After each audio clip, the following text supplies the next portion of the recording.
Welcome guys, welcome to দেবাড়ি। নতুন ঘর থেকে ব্লগ স্টার্ট করছি। আমাদের জানলা দরজা আজকে প্রাইমার, রং সব কাজ শুরু হচ্ছে। ঘষাঘষি আওয়াজ অলরেডি পাচ্ছ। সকালে একজন কাকু এসেছিল পুট্টির ব্যাপারে কথা বলার জন্য। বললো পুট্টি, রং যদি প্রপার পুট্টিটা করো সব মিলে ধরো 50,000 60,000 কাছাকাছি খরচা পড়ে যাবে। আর মনে হয় একটু বেশি পড়বে যদি ভালো রং করি। তোমরা জানিও যাদের আইডিয়া আছে এই বিষয়ে।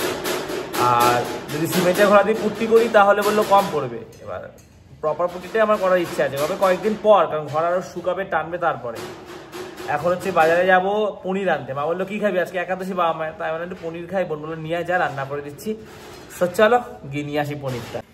সকাল থেকে উঠে কেউ বিছানা গোছাওনি।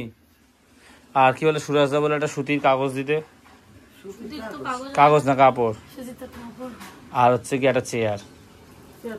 সুতির কাপড় খুঁজে দে,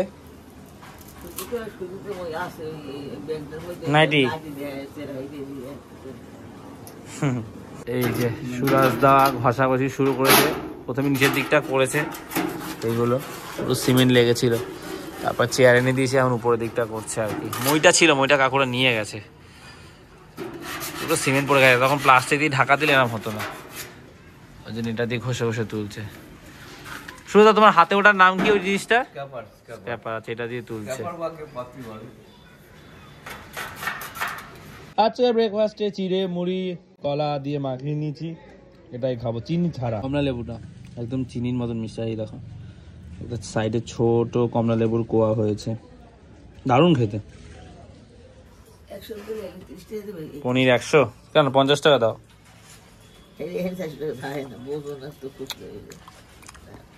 ক্রিম পনির মেয়ে নাও, ধরো নাও। এই অপমান, একাদশী করে গেছি আমি নিরামিষ। আমি সকাল দিয়ে কিছু আমিষ খেয়েছি বলো মা? আমি নিরামিষ খেয়েছি সকাল দিয়ে, চিড়ে মুড়ি। ওই ফোন করলো আমাকে,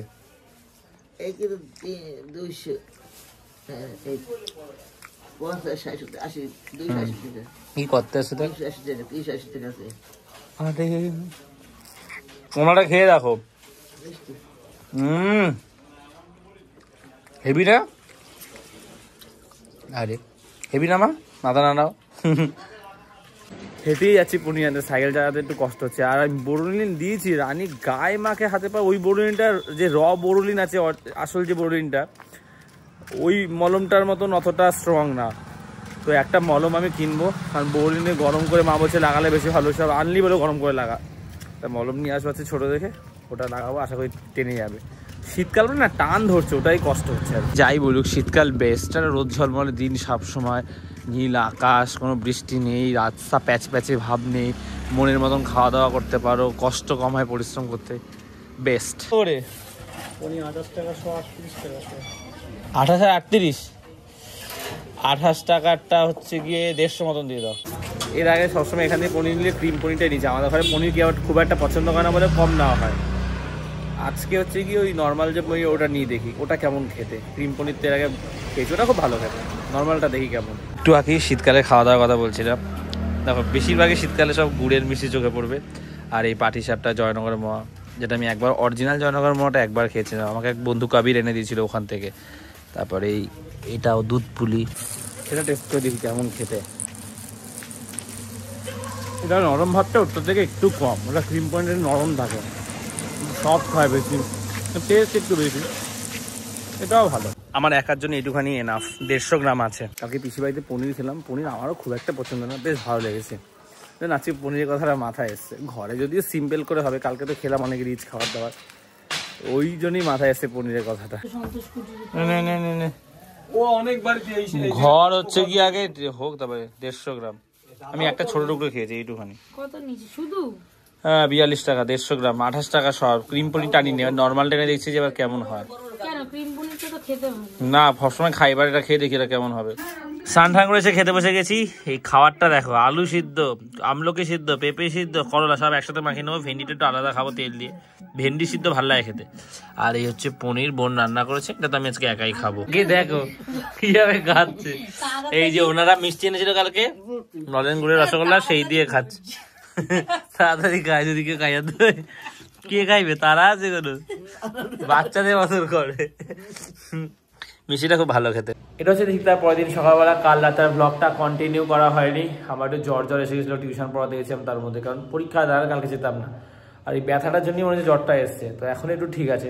কাল রাতে তারপর স্টেশনে গিয়ে মলম নিয়ে এসছে, এই মলমটা নিয়ে এসছে, ঠিক আছে, এটা লাগিয়েছি। এটা আজকে আবার ওই জায়গাটা একটু ভালো করে পরিষ্কার করে তারপর একটু বেলার দিকে লাগাবো এটা আর কি। এই মলমটা বললো তো এটাতে লাগালে কমে যাবে, কিন্তু এটার পরিমাণটা অনেক কম, আমি তোমাকে দেখাচ্ছি। মনে হচ্ছে না যেটা শেষ হয়ে গেছে, আমাকে এরকম পরিমাণে দিয়েছে, এই যে যদিও দেখো লেখাই আছে 5 গ্রাম, একদম অল্প থাকে। আজকে দেখো আরো ফুল ফুটেছে এই দিকের গুলো, কি চমৎকার লাগছে দেখতে। আর গোলাপগুলো দেখো পুরো ফুটেছে একদম। এই গোলাপটা এটা আর একটু ফুটবে, জবা গাছটায় ফুল আসছে না এখনো। যাই হোক আমি সার দেবো, গোবর সার দিয়েছি তো, এমনি সার আছে সেটাও দেবো। এটার তো ফুলগুলো সব ছেটে দিয়েছিলাম, কবে আবার কুড়ি আসে কে জানে। আর এইটা নিয়ে এসছি, এটা তো ভিডিওতে যারা দেখো তারা জানোই। এই স্ট্যান্ডটা খুব আমি শখ করে কিনেছিলাম, এটা 1200 টাকা নিয়েছিল লাগে ভিডিওর জন্য। তো এর উপরে এটা ভেঙে গেছে, তো এই হোল্ডারটা আজকে আমি অর্ডার করেছি অনলাইন থেকে, দুটো অর্ডার করেছি, 183 না 86 টাকা ডেলিভারি চার্জ আবার নিয়েছে। আর এইটা তো প্রমোদদা দিয়েছিল, ঠিক আছে, এটা সিঙ্গেল সিস্টেম একটা প্রবলেম করছিল, আজকে বার করছি দেখি ঠিক হয়ে গেছে। আমরা ঘুরতে যাচ্ছি, বেশি দিন বাকিও নেই, তো আমি স্ট্যান্ডগুলো আজকে বার করছিলাম। ওই স্ট্যান্ডে একটু প্রবলেম করছিল, কিন্তু আমি জানি না কি করে এখন দেখি ঠিক হয়ে গেছে। স্ক্রুটা আটকাচ্ছিল না, এখন আটকে আছে প্যাচটা। আর এটা তো অর্ডার দিয়ে দিয়েছি, চলে আসবে। বন্ধুদেরকে বারবার বলতে হবে তো এখানে ধর একটু ক্যামেরাটা, বা সকালবেলা এর উপর ঠেকনা দিয়ে শ্যুট করতে হবে, ওর উপরে রেখে শ্যুট করতে হবে, যেটা আমি আগে করতাম পাঁচিলের গায়ে, রাস্তার কোণে, এভাবে ইটের উপরে। যেমন গ্যাংটকে গিয়ে যখন আমরা শ্যুট করেছিলাম, যে সকালবেলা চা খাচ্ছি বা আমি রেডি হচ্ছি, সেগুলো আমি স্ট্যান্ড সেট করে করছিলাম। বন্ধুদের যখন বলি তখন তোরা ধরে, কিছু কিছু সময় ধরতে হয়, কিন্তু যেগুলো না ধরলে নয় আর কি, সেগুলো কিন্তু সবসময় ডিস্টার্ব করাটা কেমন লাগে না? সবাই তো ঘুরতে আসে, এনজয় করতে আসে, বললে ওরা ধরে দেয়, ধরবেও, আমি জানি। আগে এরকম বহু শ্যুট আমি করেছি যখন, তখন ক্যামেরা ধরে দেয়, কিউএনএ শ্যুট করেছি, বাবু ধরে দিয়েছে, ওরা হেল্পফুল। কিন্তু স্ট্যান্ড থাকলে সুবিধা হয় আর কি। হয়েছে বলি, এই যে প্যাঁচা দিচ্ছ না, যেটার জন্য এটা সোজা বেঁকা হয়, একদম টাইট হয়ে দায়ী থাকে, এই প্যাচটা আটকাচ্ছিল না, ঘুরে যাচ্ছিল বারবার। এখন দেখছি ঠিক হয়ে গেছে। এটা আমাদের যে জানলা তো যে প্রাইমার হওয়ার কথা ছিল, আজকে বন্ধ। এসে বলছে যে আমারটা মই লাগবে, মই হলে অসুবিধা হচ্ছে, চেয়ারে দাঁড়িয়ে ঠিক হচ্ছে না ঠিকঠাক ভাবে।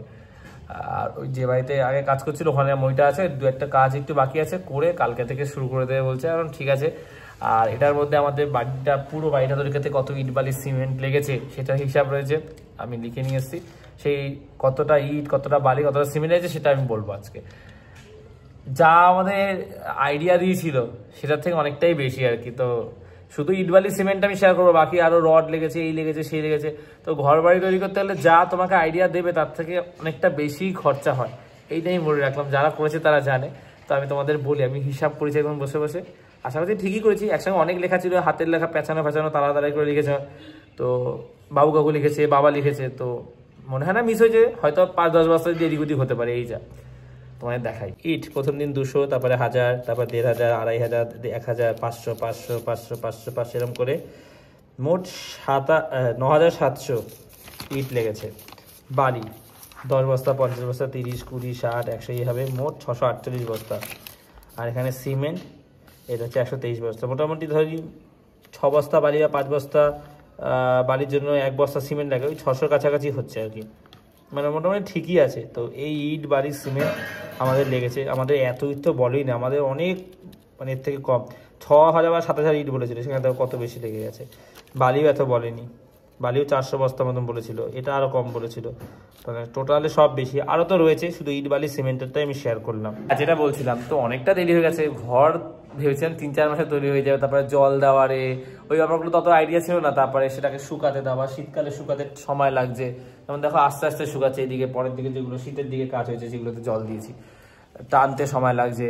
তারপরে ধরো টানবে, তারপরে টাইলস লাগানো, টাইলস আনতে যাওয়া, মিস্ত্রির সাথে কথা বলে, এখনো মিস্ত্রির সাথে সেভাবে কথা বলা হয়নি। টাইলসের মিস্ত্রি কারণ আমার থাকলে ভালো জানিও, কথা বলে তো আইডিয়া তো না, মিনিমাম 4-5 জনের সাথে কথা বলে আইডিয়া না নিলে হয় না। তারপরে টাইলস আনতে যাওয়া, কালার পছন্দ করা, বাথরুমের টাইলস, রান্নাঘরের দেওয়ালে কি টাইলস লাগাবো, এরকম খুঁতখুঁতে হয় নিজের ঘরের ব্যাপারে। আর রংটা আমরা ভেবেছি এই মুহূর্তে নাও করতে পারি, কারণ পুট্টি করে উঠে যাবে, আর অনেক দেরি হয়ে যাবে, রং তাড়াতাড়ি করতে বারণ করছে। পুট্টিটা একটু হবে, একটু শুকাবে, টানবে, তারপর কিছুদিন পরে হচ্ছে ঘষাঘষি করবে, প্রাইমার দেওয়ারে। তো আমরা ভাবছি যে ফেব্রুয়ারি মাস তো হয়ে যাবে আমাদের ঘরে উঠতে, ফেব্রুয়ারি মাসেই উঠবো। আর যদি সম্ভব হয় টাইলস বসিয়ে পুট্টি করে অন্তত জানুয়ারির আগে যদি ওঠা যায়, দেখছি কি করা যায়। জানুয়ারি আগে হবে না, ফেব্রুয়ারি ধরে নাও। রংটা এই মুহূর্তে ভাবছি যে পুট্টি থাক, পরের বছর রংটা করব, তাহলে ভালো আর কি। আমাকে পিসির ছেলে শুভ বলেছে রংটা পরে কর, তাহলে ভালো হয় আর কি।